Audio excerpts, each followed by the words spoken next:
Hello बच्चों, आइए इस प्रश्न को देखते हैं। इलेक्ट्रोपोरेशन कही जाने वाली क्रियाविधि में क्या होता है?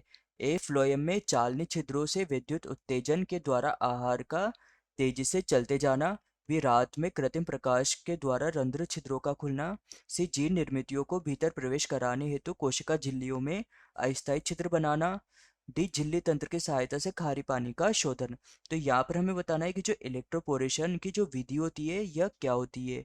तो प्रश्न को देखते हुए हमारी मुख्य मुख्य अवधारणा होगी कि इलेक्ट्रोपोरेशन इलेक्ट्रोपोरेशन विधि इलेक्ट्रोपोरेशन विधि क्या है। तो जो इलेक्ट्रोपोरेशन की विधि होती है क्या होती है?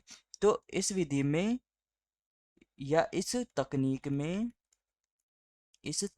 में विद्युत विद्युत धारा का उपयोग किया जाता है। विद्युत धारा का उपयोग किया जाता है। इस विद्युत धारा के द्वारा जो कोशिका झिल्ली होती है कोशिका झिल्ली होती है इस कोशिका झिल्ली में अस्थायी रूप से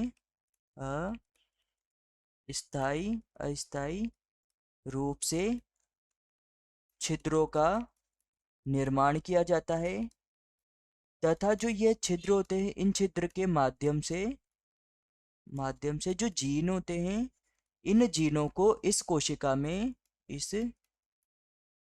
में प्रवेश प्रवेश दिया करवा दिया जाता है।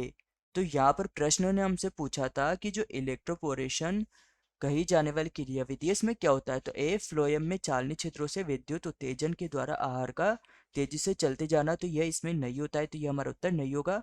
बी, रात में कृत्रिम प्रकाश के द्वारा रंध्र छिद्रों का खुलना। तो यह भी हमारा उत्तर नहीं होगा।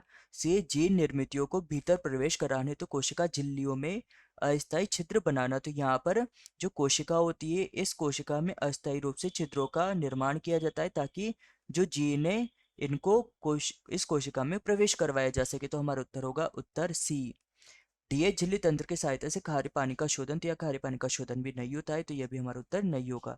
तो यहाँ पर हमारा उत्तर होगा उत्तर सी। तो यहाँ हमारा प्रमुख सिद्धांत प्रमुख सिद्धांत होगा कि इलेक्ट्रो इलेक्ट्रोपोरेशन इलेक्ट्रोपोरेशन विधि का उपयोग आनुवांशिक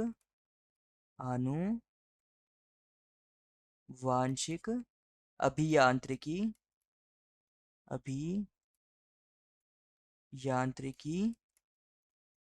में किया जाता है। तो आशा है कि आप इसे अच्छी तरह समझ गए होंगे। धन्यवाद।